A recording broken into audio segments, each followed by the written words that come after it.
Mark Rabinowitz. This is my apartment.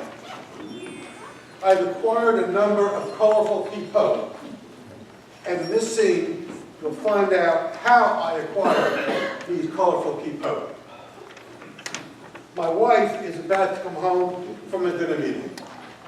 I'm home. How was your dinner meeting?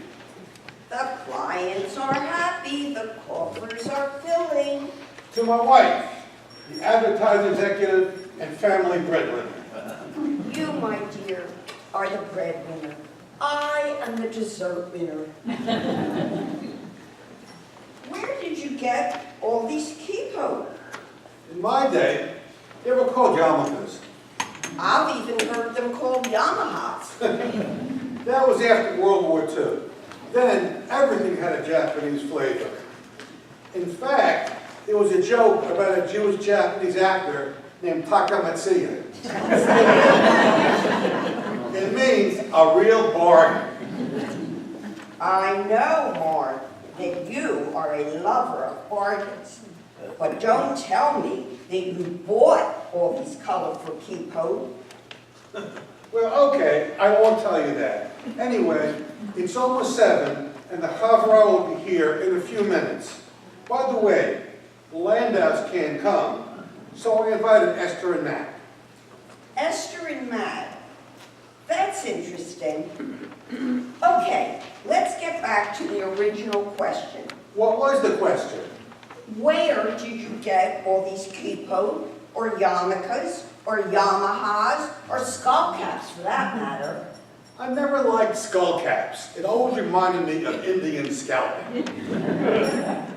You are a master at evading questions. I just wondered where you got a whole box of so many colored skull caps. Like this one. The bat mitzvah of Heather Goldstein, 1961. Oh, that's what you wanted to know. Well, after my mother passed away, I went through her dresser drawers. She saved everything. I found envelopes of gas and electric bills from the 50s, ads for stockings, brochures from stores that no longer exist, bank statements from banks that closed, stacks of doctor appointment cards, some single shoelaces, and the bag of Kippot, or whatever you call them. You got it, sweetheart. Anyway, I just came across the bag this morning, and an interesting idea came to my mind. I smell the smoke. You're planning something for this evening? Aha, my dear, you're so right. I thought that instead of charades discussing the Jewish world scene or the lives of empty nesters, each of us would pick up a kippah, or skull cap, and try to recreate what happened at that life cycle event. In fact, we'll improvise. We'll improvise about the life cycle experience of Jews in America.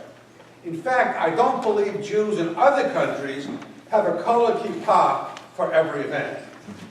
So this is not history, but is it reality? Nah, we'll look inside the kippah and just imagine what happened at that Jewish affair.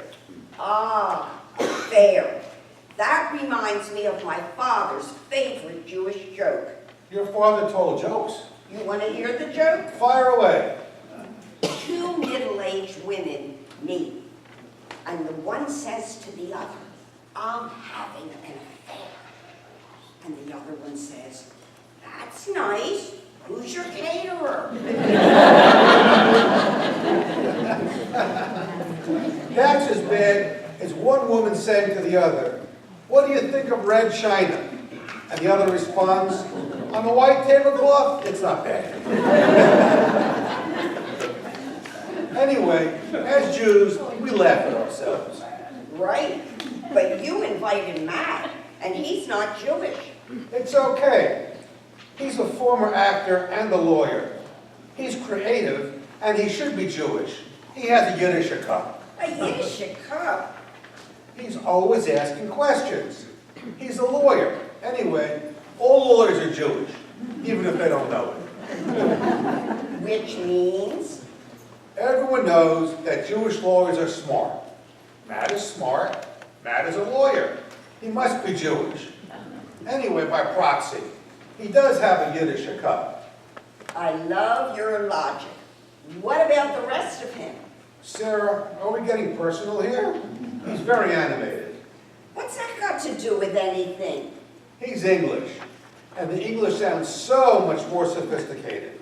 Mark, dear, with all due respect, sophisticated is not a term I would use for your family affairs. They were always nice, but sophisticated? Well, the Kippot didn't always come from my family affairs. My parents were invited guests, and my father was given a kippah. Saved by the bell. More family comparisons later. Hi, I'm so glad. Oh, it's so good to see you. Oh, good to see you. Good to see you. Very, very nice. Thank you very much. I hope we're not late. You know Steve, he always forgets his keys. If you always put them in the same place, you wouldn't have that problem. Hey, buddy, I already have a wife.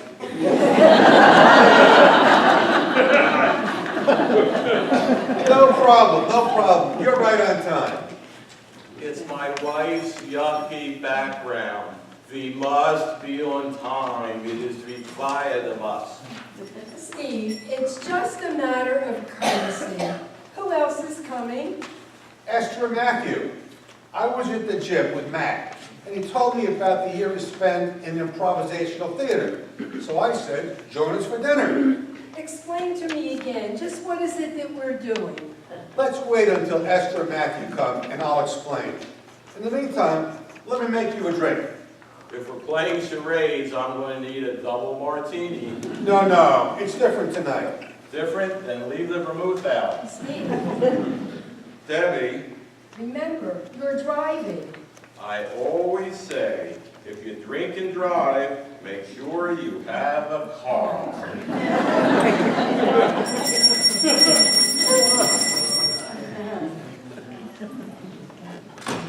Hi, everyone. You know Esther.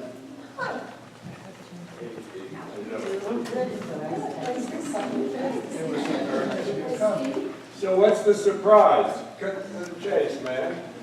Esther, weren't you in my Hebrew school class? But you always did your homework. Yeah. I remember now. Okay, well, when I cleaned out my mother's drawers after she died, Mark, you don't have to tell them all about the treasures you found in those drawers. well, okay, but among all the treasures was a box of many Kippot. What's that? Right over here. Oh, you mean a yarmulke. I remember, I wore one at our wedding. Of course, it kept falling off. I thought it needed Velcro. That's just what I was thinking. Wouldn't it be fun to pick up a kippah and try to improvise what happened at that Jewish life cycle event? But I'm not Jewish. That doesn't mean I have to, never mind, it's already been done. But without the benefit of a clergy. Man, I need a triple martini and no vermouth anywhere near the gin. Are we going to include women with Kippot? Here, we are egalitarian. Okay, Well, let's see what's over here.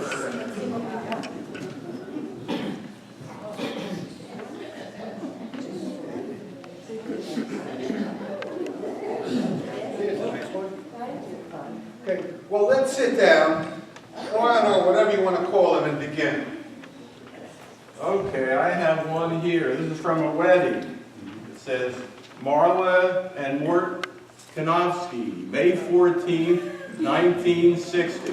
And you know what? I even have a box of matches from their wedding. Well, let's begin with a bris. Okay, that's mine. Debbie gets a bris? Wait, and it says Len Simpkin. 1942. I thought he was older than that. Oh,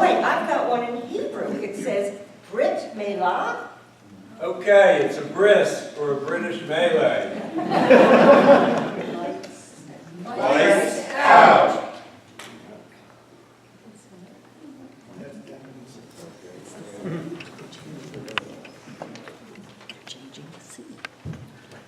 This is exciting. My first bris.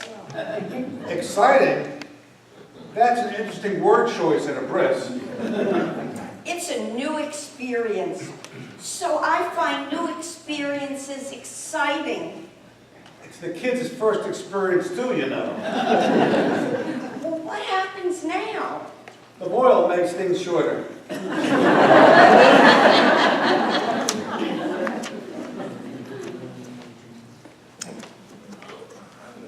Please, no pictures. Oh, it'd be nice for his wedding. Can you imagine how embarrassing that would be?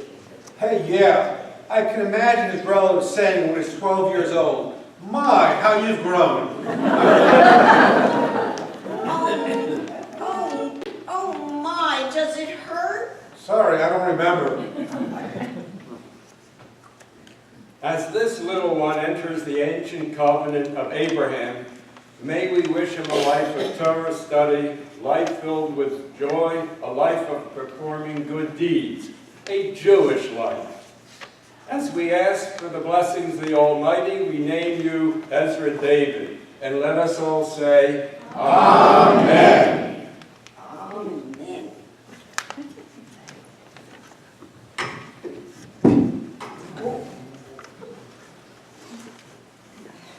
Have they done it yet? Done what? That barbaric act.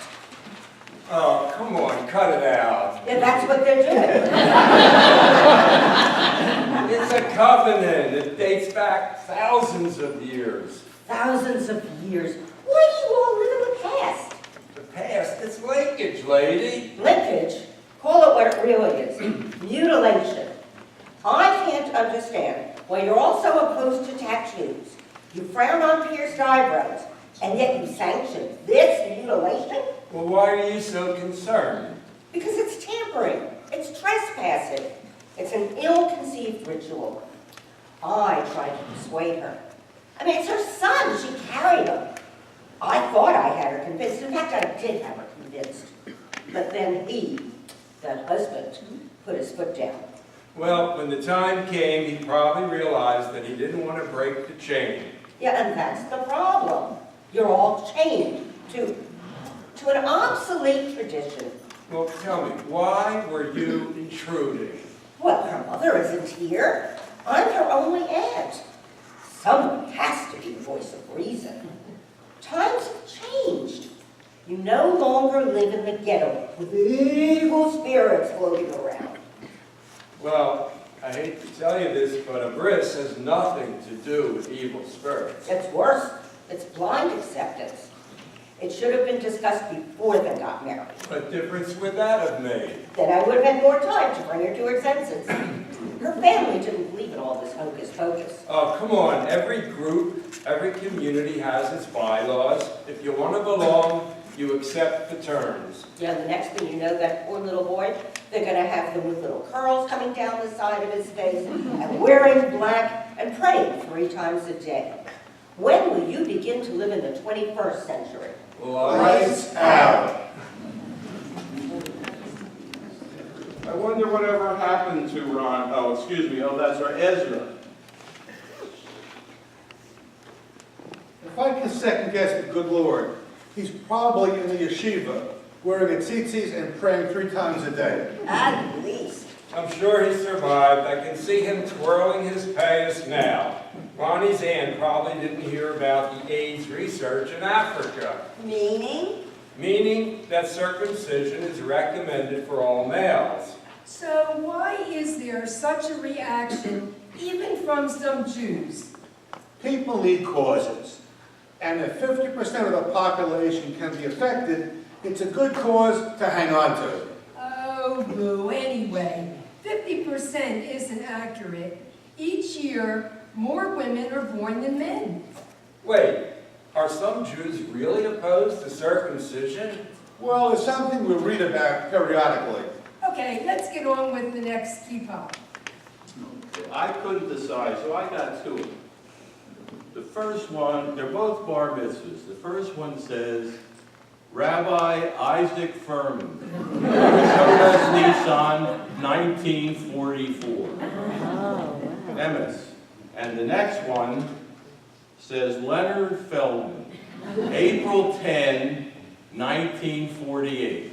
And you're all supposed to say, he doesn't look that good.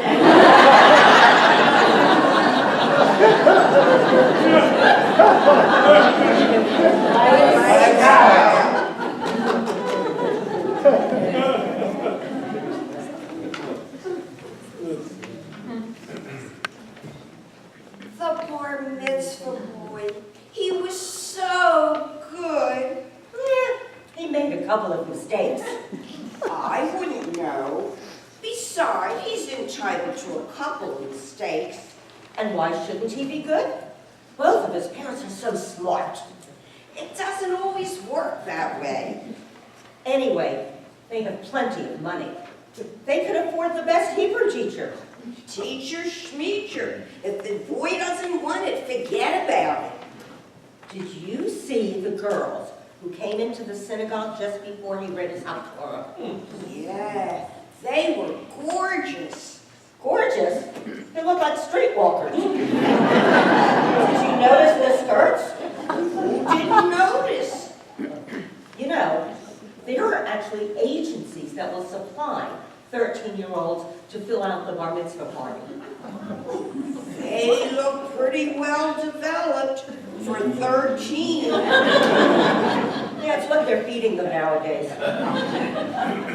You really think they could have gone to an agency? With their money? You know, they could have taken us all on a cruise.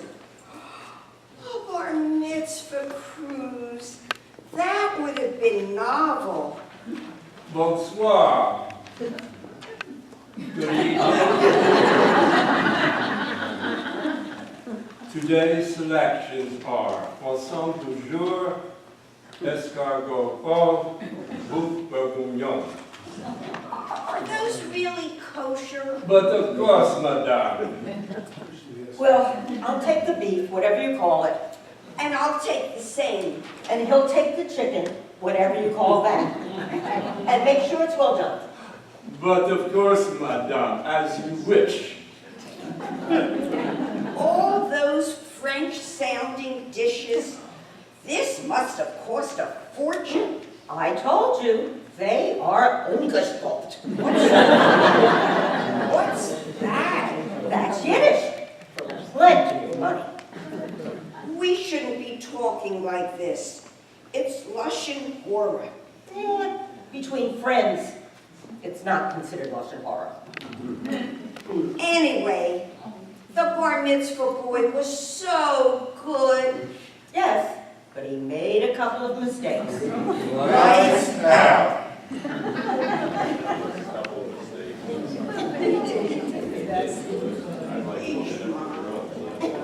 That was a real example of Lashon Hara.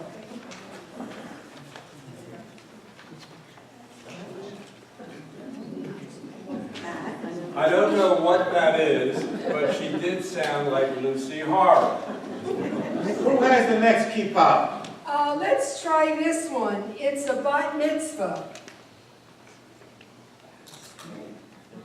Okay. Oh, it's from Heather Goldstein, January 20th, 1961. Heather rhymes with weather. January 20th. Must have been a very cold bat mitzvah. Heather Charmaine. Wonder what her Hebrew name was. Probably Chaya Sura. Lights out.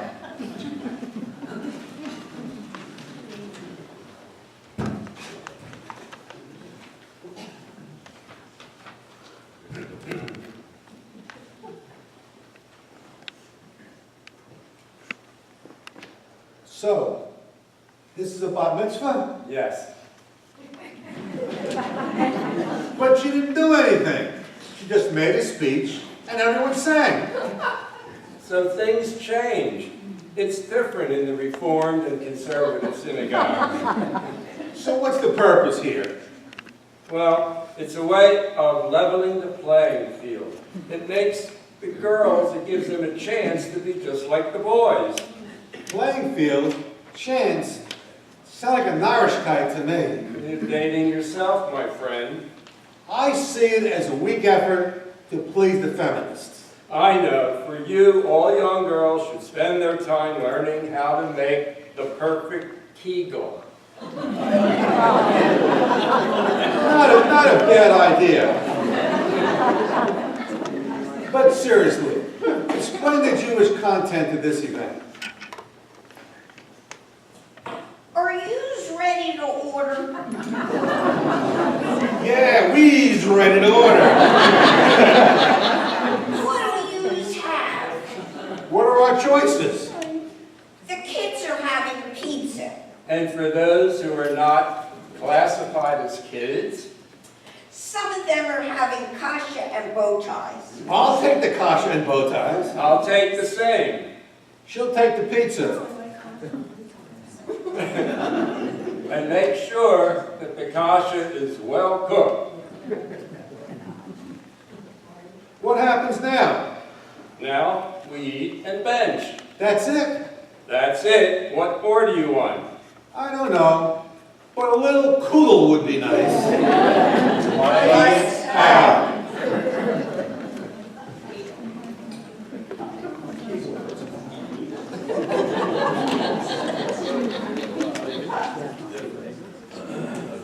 So, that's a bat mitzvah.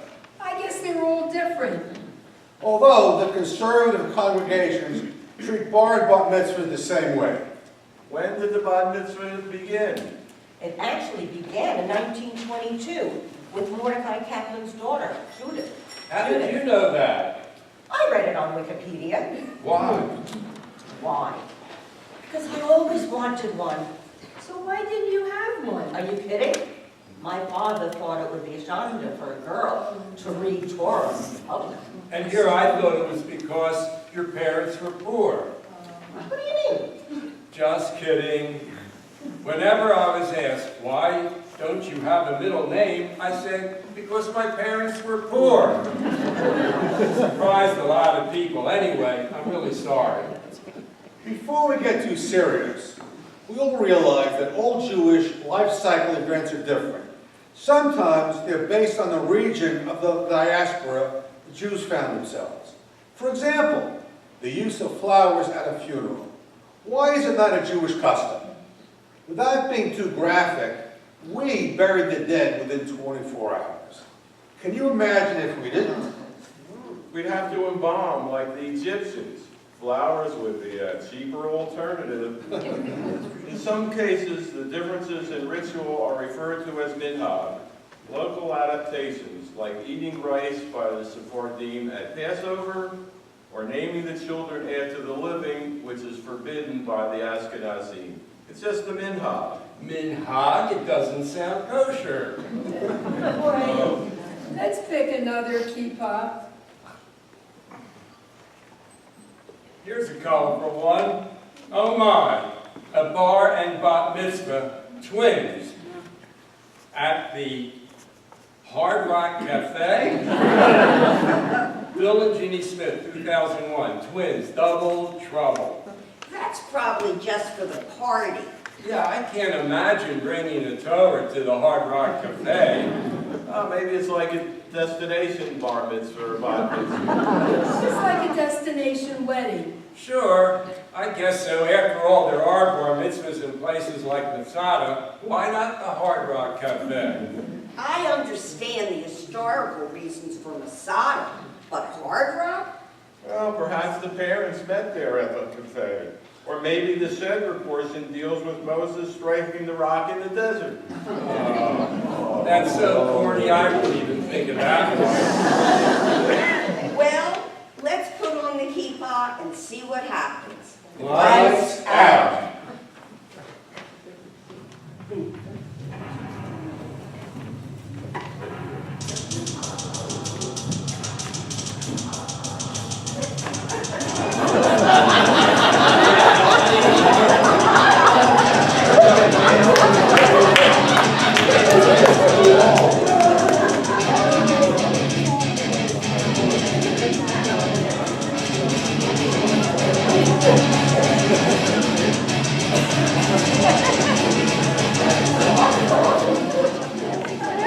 didn't hear what you said. That's because I didn't say anything. That was the music. Oh, what music? It's noise. What are those two doing? They're dancing. It's more like exercise. They aren't even touching. It's 2013. I'm thirsty too. I said 13. They're both 13. They were born on the same day. What? Same day. Certainly it's someday. Why are we here? It's a bar and bat mitzvah. I believe the emphasis should be on bar. Let's go there for some inspiration. Stop the music. It's time for that ancient Jewish tradition of lighting the candles for a bar and a bat mitzvah. Ancient tradition? What is he talking about? For some people, twice makes a tradition. Ancient gives it added schmaltz. 1, 2, 3, 4, 5, 6, 7, 8, 9, 10, 11, 12, 13. The first candle we honor this day is for Papa and Grandma Fred. Although they may not hear it, they're with us in spirit, and that's more than okay. Are there really 13 of these things? Candle 2 shines for Rain's grace. She lived at a very fast pace. She was never so chummy. She taught us to rummy and always had very good taste. Hey, life is a limerick. Candle 3 is for Cousin Shmuel, who walked 5 miles to come to shul. Our lives are so very varied, it could become scary. He goes to a Jewish day school. All right, maybe we should change the tradition to B'nai Mitzvot at age 3. Then there would only be 3 candles. Second motion. a new tradition. Bar Bat mitzvah at 3. And no limericks. Lights out. Oh my God, we're a year close.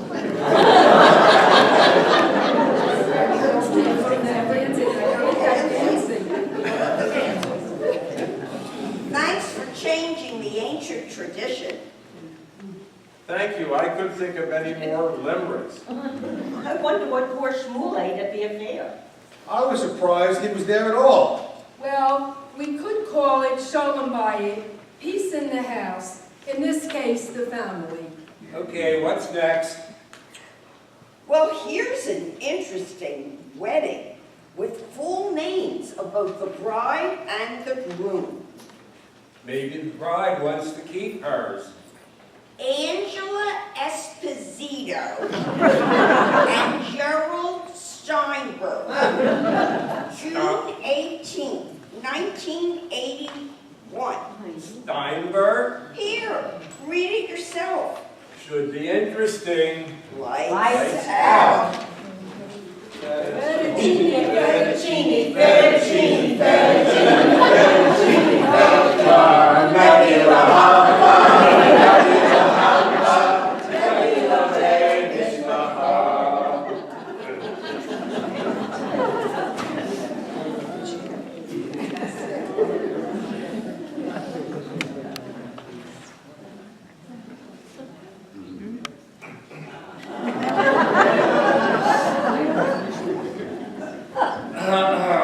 Dear friends, we are gathered to unite 2 wonderful young people, Angela and Gerald.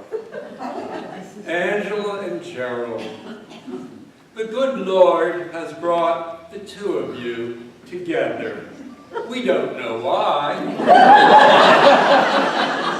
but He has. Amen. In the name of the Father. Excuse me. Oh, yes. In the name of the Father of us all, bless this couple. Where did they meet? In college. In college? His mother said in a chemistry class. Why, in a chemistry class. I can just see it now. See what? See what? You know what happens in the chemistry classes like that. No, I never took chemistry. It's the test tubes. Test tubes? Yeah, you know, they sit at the same table, their knees are almost knocking, they lean over, they squint, they hold the test tubes, each of their fingers embracing those cylinders, measuring who knows what, filling beakers and sniffing fumes. See what it leads to? What? Intermarriage. Chemistry does that? Every time. I didn't know that. Angela and Gerald, are you ready to read the vows to each other?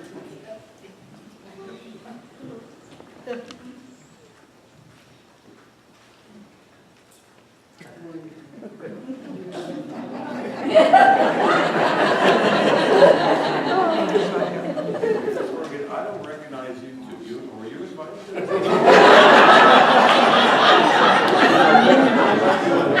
Ride side.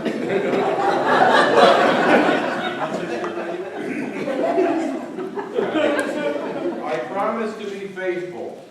I promise to be there for you. I promise to share. I promise to listen. I will respect your traditions. And I, yours. I'll permit you a Christmas tree, but we'll call it a holiday tree. We have to compromise. We can light Hanukkah candles, but only for one night. On commercial days. But we have to compromise. We'll have no pork products. Only served on the porch outside. We have to compromise. You'll have 2 sets of dishes. Only when your mother comes. We Have to compromise. Children. Children. Yeah, I'd like 3 boys. I would like 3 girls. Oh, we have Have to. to. You know, okay. Can we circumcise the boys? Will the girls go to communion? I haven't thought about religion. Religion. We will compromise, they will choose. Now we will partake in that ancient Jewish tradition. What is that? I will break the glass. And the reason? There are varied reasons. Some say it has something to do with the temple. Some say it's related to the fragility of marriage. What do you say? Oh, fragility. We're not yet married, and already he speaks of fragility. We now pronounce you husband and wife. Fettuccine, fettuccine, fettuccine,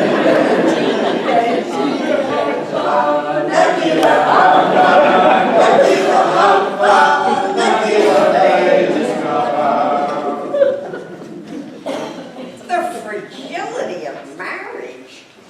That's a new one. Oh, that's like why we light candles on Shabbat, And why's that? because it's dark outside.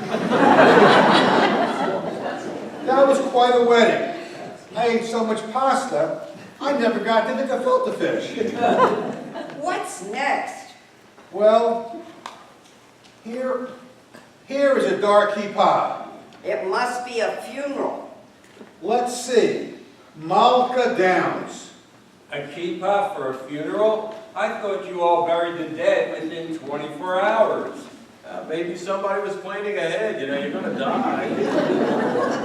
I can see the advertisement now. Fast service Kippot. Meet the 24-hour deadline. Meet the deadline. Oh, that's terrible. But did you see? It was handwritten and then ironed on. Actually, I think it's quite thoughtful. Okay, that explains it. What year? This looks interesting. Let's play it. Lights out.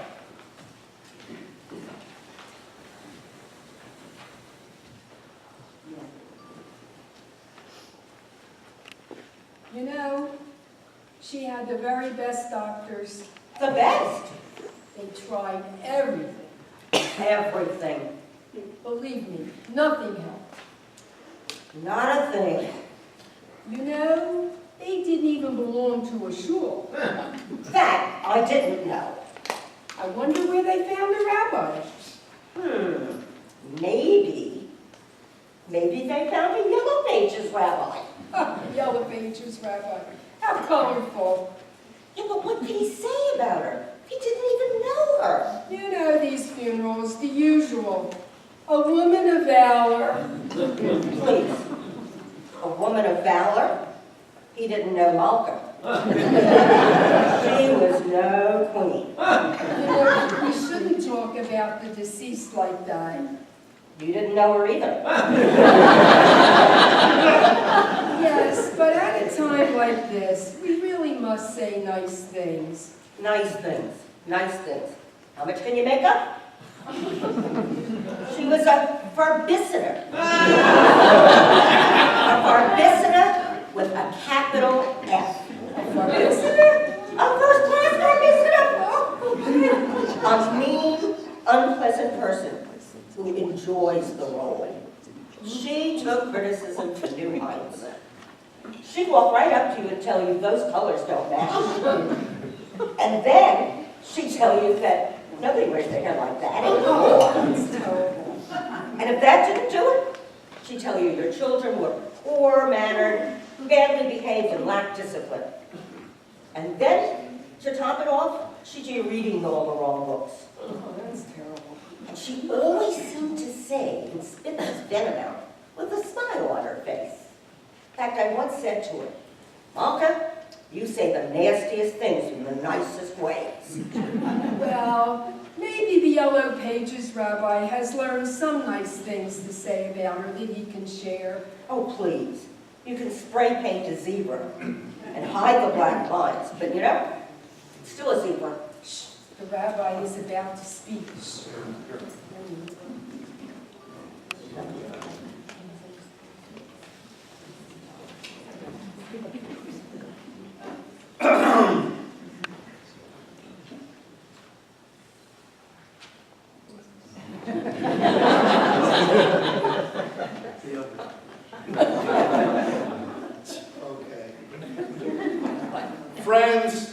Friends, it is a time like this that words fail us. We're but ships drifting in a dark sea. We churn through waters until this final mooring, and then we mourn for those at this final mooring. The sails that were once full are no longer full. The uncharted waters have led us here, and we are here to pray and pay our respects to this wonderful woman, this wonderful person, this wonderful wife, this woman of valor. A truly wonderful woman of valor. V stands for her nice voice. A stands for her ageless view of life. L stands for her love. O stands for her outstanding contributions, and R stands for her regard for all. Together, they spell valor. We all loved Esther Downs. Oh, sorry. We all loved Malka Downs. And we all know that Malka means queen. And Malka was a queen in so many ways. So many ways that I can't list them here. And her husband of so many years. Her husband who was her partner. Her husband who was her rock. Her husband who stood by her. Unfortunately, he predeceased her. He's right, he's right.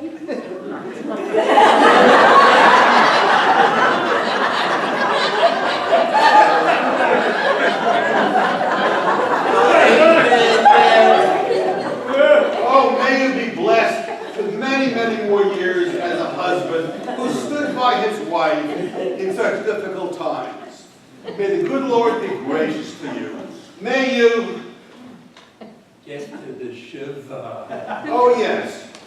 Shiva will be held at 433. 343. That is 334 Kings Road. Oh, 343 Queens Boulevard. Right, the family should ask for a refund. At least a discount.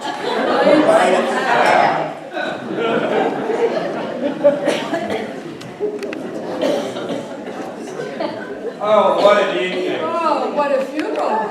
It just won't make believe. How did you come up with the yellow pages, Rabbi?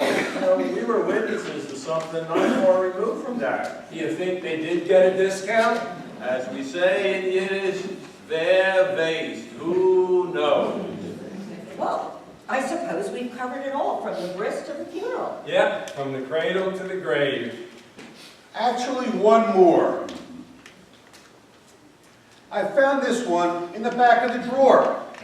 Let me see it.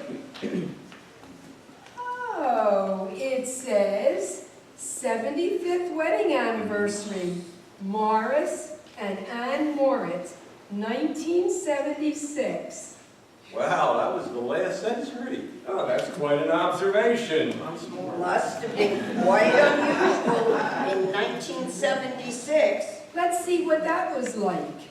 Lights out.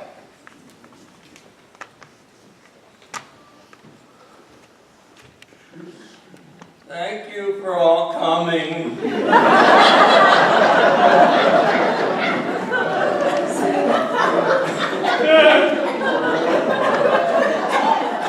Ann and I are pleased that you are here. We are also pleased that we are here.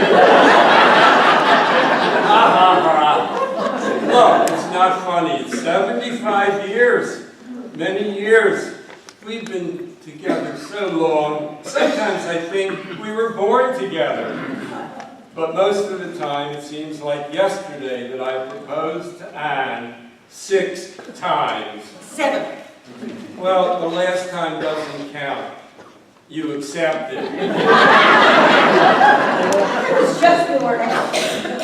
As I was saying, before I continue, I need some notes. Oh, yes. A loaf of bread, a dozen, wrong notes. Just yesterday, I was asked how we stayed together for so many years.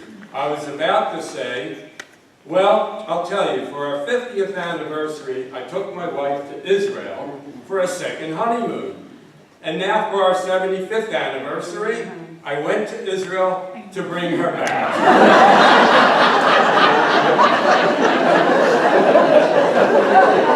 But that's not true.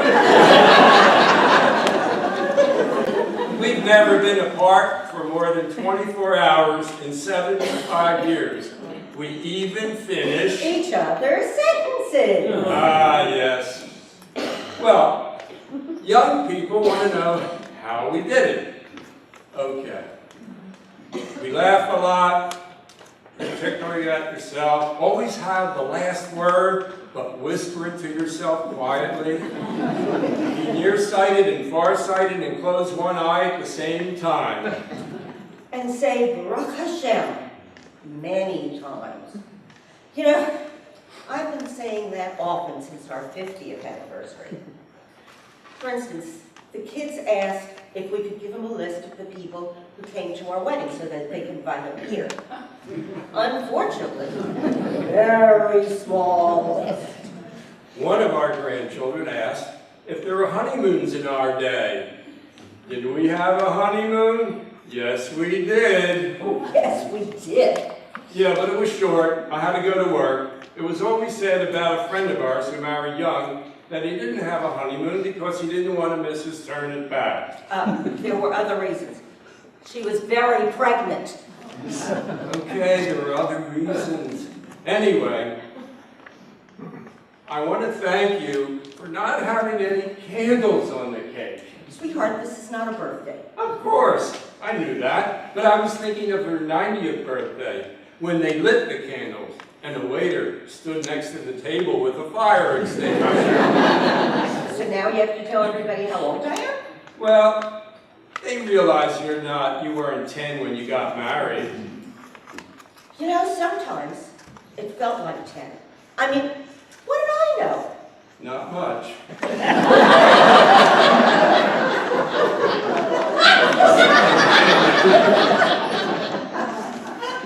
To all of you newlyweds, let us give you some real advice. Use disposable everything.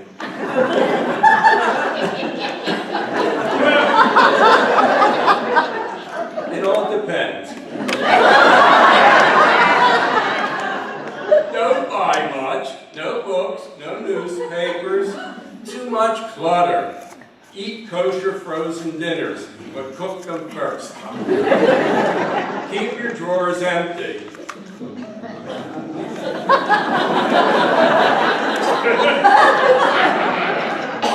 Keep your drawers empty.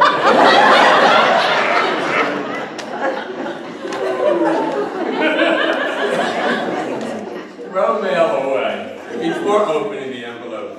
For each thing you bring into the house, throw 2 things out.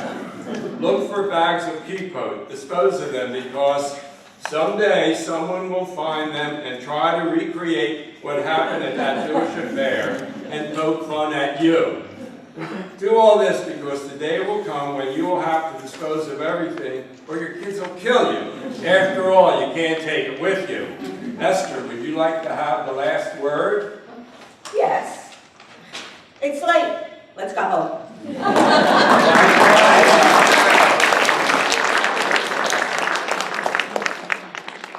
Well, I want to thank all of you for doing this with me.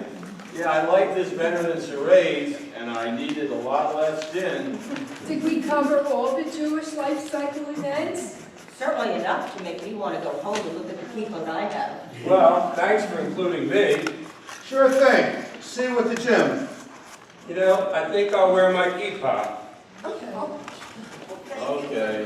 Thank you so much for having us. Good to see you. So long. Okay, bye. Bye. So long at the gym.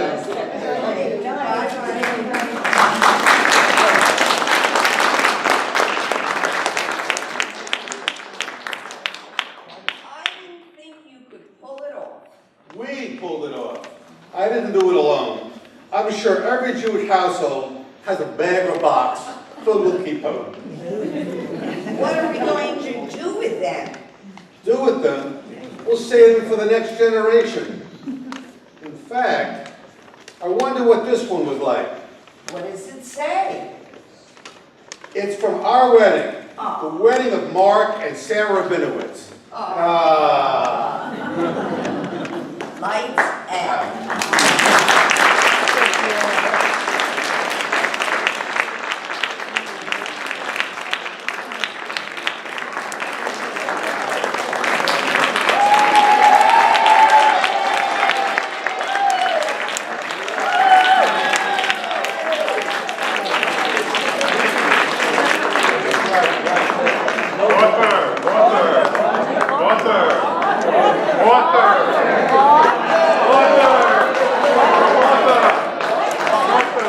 Let's give them another round of applause.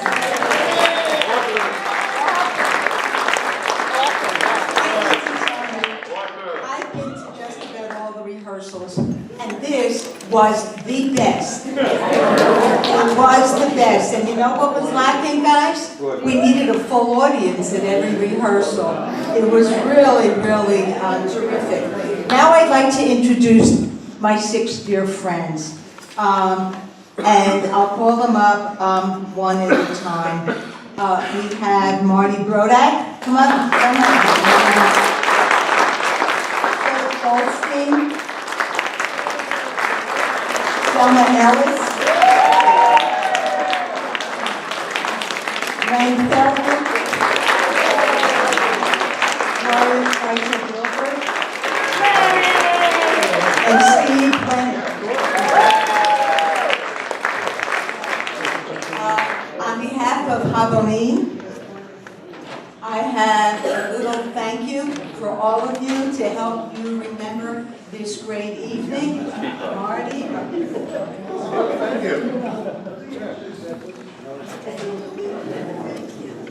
you. feel like I'm trick-or-treating. Mary, I like this gift.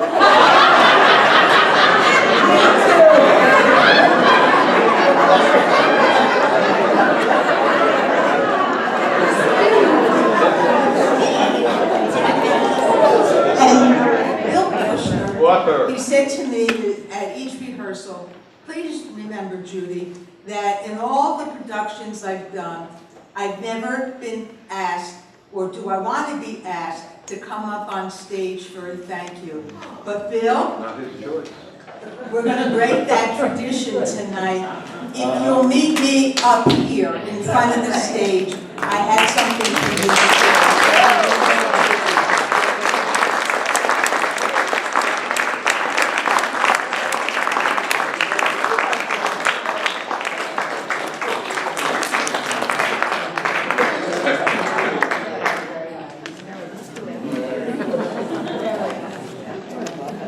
We have all come to love Bill. He's a real mensch. He's got a lot of talent. And when we did something wrong, he corrected us in the nicest way that I've ever heard. So Bill, Yisher Koach, it was great putting this on for you. And now that we have our Habonim players, who knows where we go from here. Now, this show made me go through my Kippot box. And my Kippot box started in a small bowl, and then it grew to a larger box, and now it's in a big box. And I have quite a collection. And I went through it, and I found this Kippot. I opened it up, and I read the inside. And it said, "Dinner Dance, in honor of Rabbi Harry A. Bornstein, who was my father, in blessed memory, for the years of service that he gave to his synagogue." And the date is November 30th, 1969. I am sure that you all have your own collection of Kippot at home. And tonight, the Kippot that you were given when you came in here is another one to add to your collection. For who knows, someday, your children, your grandchildren, great-grandchildren may be going through it and will open it up and see the inscription inside. So thank you all for coming.